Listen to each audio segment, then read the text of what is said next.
So by 2023, South Africa must demonstrate its commitment to halting the flow of illicit funds and terrorist financing, or else it risks being placed on a list of countries that are not trusted. Early in 2023, the Financial Action Task Force will assess whether the country's current security measures are enough to prevent a grey listing by enacting the Proceeds of Crime Act and the Financial Intelligence Center Act a little more than 20 years ago. South Africa was meant to solidify its commitment to combating money laundering and illicit financial flows. To unpack this further, we're joined by independent analyst Khaya Sithole. Khaya, very good morning to you. Thank you very much for availing yourself. Perhaps let's take a look at this term of illicit financial outflows. What are we talking about? And when we talk about grey listing, what are we talking about? Good morning, and good morning to the viewers. So in essence, what we are really deliberating on is the question of how money moves around a country's financial ecosystem. So if you remember back in 2001, when the terrorist attacks happened in New York, there was a question of how all of those people that had facilitated those terrorist attacks had been financed, and then it became very clear that there were a lot of illicit activities that were enabling terrorists to have access to resources and have access to cash, which was then used to finance the attacks that we saw back then. So since then, a lot of countries have then tried to jack up their financial systems in order to be able to make sure that they're able to track exactly what money moves around and who's moving the money around. So it's quite important for any country to have that. So countries that obviously cannot track what's going on, countries that are unable to vouch for the movement of currency within their borders, may essentially find themselves being the conduit of illicit financial flows, where the money is moving hands in order to finance either criminal or even terrorist activities. So there is a problem that we have there. So what has then happened is that South Africa, like other countries, they then signed up to be a member of the Financial Action Task Force, which is essentially a group of countries that then sets particular guidelines and particular rules about how a country's financial ecosystem needs to be configured in order to ensure that it minimizes the risk of illicit financial flows and terrorist financing and money laundering happening within its borders.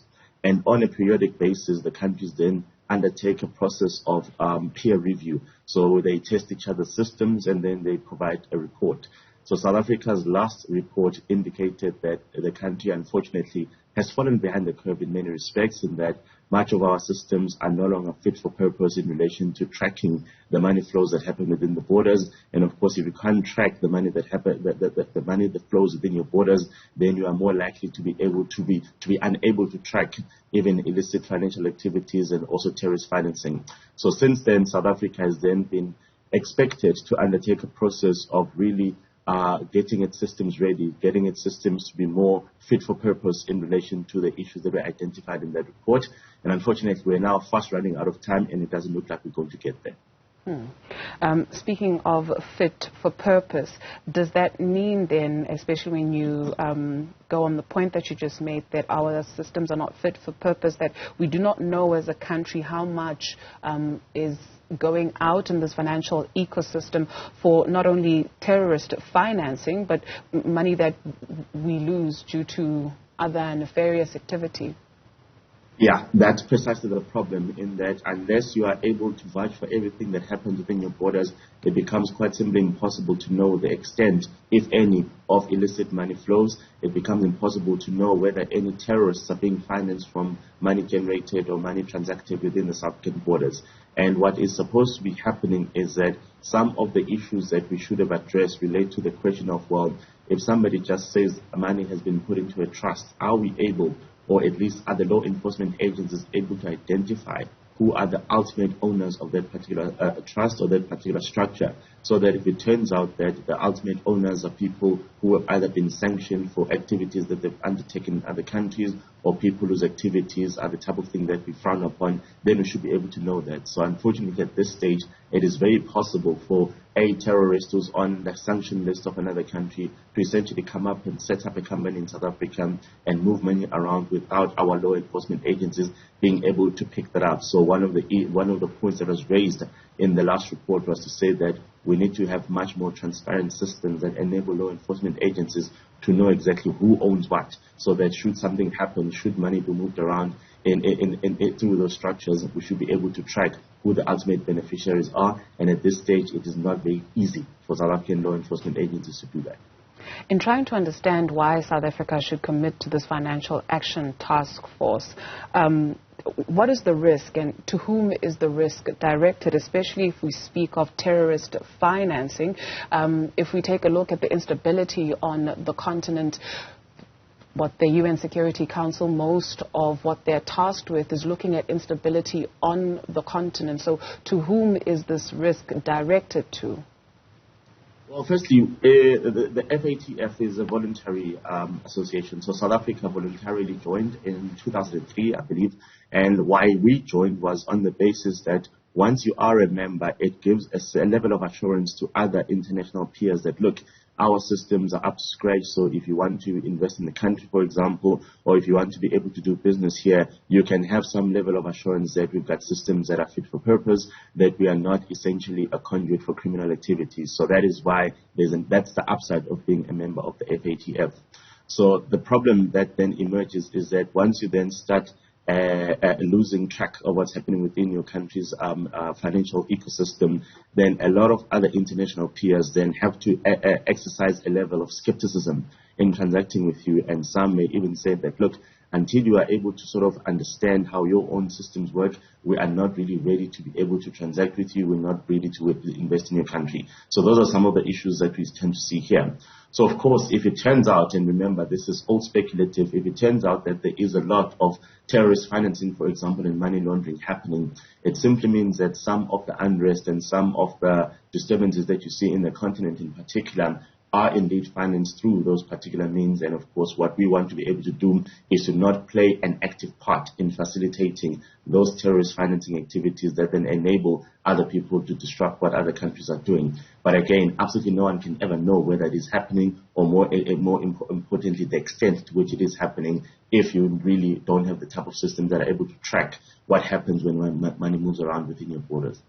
I struggle to find the words to articulate this question, so do bear with me, please. I wonder, right, so you hear a lot about third world countries, South Africa being one of them, developing nations, South Africa apparently being one of them, and then you have things like this where you are expecting first world output or first world behavior because now we must trust you as international donors. While I do appreciate that we're not an island and we do not work independently, however, how should we understand this in the context of the entire continent, right? We are not an island. We speak a lot about Africa, and so if there's instability, should we not be bothered with trying to quell that instability on the continent in particular, right, so that these issues of how money moves around and terrorist financing, where we are not able to do business with, well, some companies are, right, with Sudan, for instance, because there's political instability and terrorist financing in some parts of Nigeria. I'm struggling to understand, so please help. Yeah. So look, one of the issues that has always been raised about being a member of the Financial Action Task Force is that, yes, third world countries, a lot of them actually struggle to live up to the promises that the FATF expects.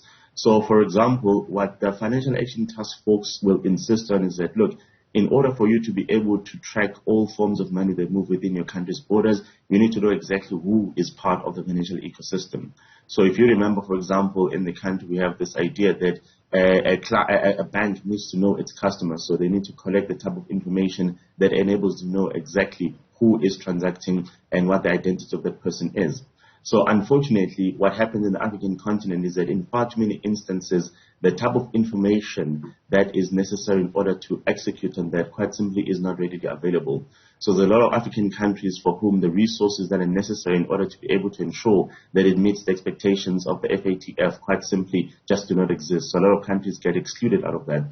And South Africa in particular also had that problem originally, where it was a matter of, well, if the FATF says that you must actually get as much information as you can get about everybody that's within the financial ecosystem, what happens to people who don't have an address, for example? So then the answer is that, well, if people don't have an address, they fail the basic test of knowing your customers, so therefore don't put them as part of your financial ecosystem. So those are the type of problems that we tend to see in relation to third world countries. But it's also quite important, as you raise, in that we do know that unfortunately in a lot of African countries, there's a lot of nefarious activities that is clearly financed from elsewhere, from third parties, from other countries. And the question of how that financing tends to happen, the question of how those vigilante groups get the funding that is necessary for them to execute on their activities is precisely what we're trying to address here. And every country, like South Africa, simply seeks to ensure that it doesn't become the bedrock of those illicit activities that then finance the type of activities that then create instability throughout the continent. But it's a remarkably difficult thing to check objectively, because the very idea of what illicit activities are is that they work off balance sheet, if you can put it that. They work in a parallel system, so very few governments have got the resources that are able to track every single thing that happens there and then be able to hold people accountable. Before trying to put other people at ease, I'm not quite sure, do we have legislation that speaks to getting a handle on illicit financial outflows for South Africa, NG?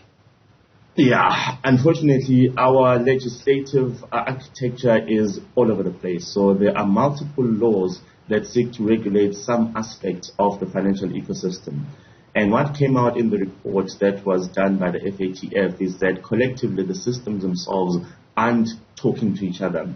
So what has then been the recommendation is that there need to be amendments to a lot of these laws in order to ensure that collectively the laws are achieving the intended purpose, which is to track what's happening within the system. So in relation to that, what the National Treasury in particular has tried to do in recent weeks is that it's tried to push through a series of amendments to multiple laws in order to be able to get us there. Unfortunately, the timing of it doesn't seem to have been well planned. We have to have a meeting with the FATF at the beginning of February next year. And at that point in time, not only do we have to show what laws have been changed, what amendments have been posted, but we also need to be able to exhibit the effectiveness of those changes. And as it turns out, the laws that we're busy amending now, the laws that we're busy trying to change now, are not going to be tested for effectiveness before February 2023. And of course, if the effectiveness has not been tested, it means that we are indeed going to be grey-listed on the basis that, well, it is not sufficient to simply say that we've changed the rules. We need to be able to see what the impact and the effectiveness of those amendments are. And South Africa quite simply does not have the opportunity, doesn't have the time to test those amendments before the February 2023 meeting. So grey-listing does unfortunately look inevitable. I mean, there's still more work to be done on this, but I do wonder as you speak, for somebody to walk into the country with $500,000 US, apparently, allegedly, what then does that mean? Is that an example of illicit financial inflows? No, it's not necessarily an example of illicit financial inflows, but it's an example of very weak systems that enable a person to essentially arrive at a country with so much undeclared foreign currency and then hope that it gets accepted at the point of entry. And quite ironically, in South Africa, it turns out that our rules were very clear about how money can or cannot leave the country. So it's very difficult for you as a South African citizen to have 10 million rand in your briefcase and then say, I'm leaving the country and get through an airport and have that accepted.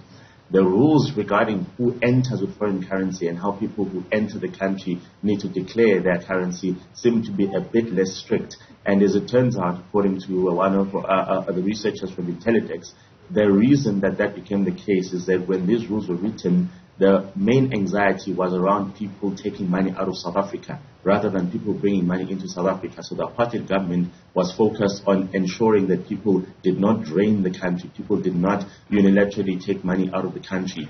They were far less concerned about people bringing in money into the country because there were not too many people bringing in money to the country.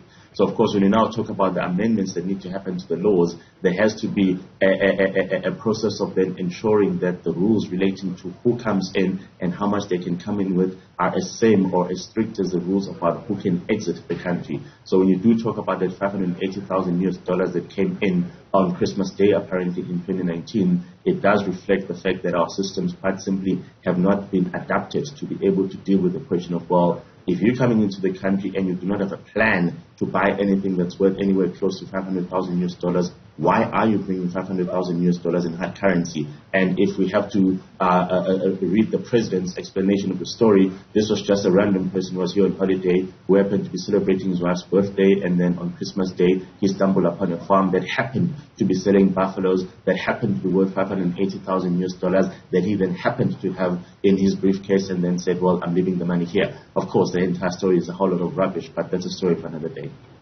That happened to still be in South Africa in 2022. Independent analyst Khaya Sithole, good to see you. Thank you.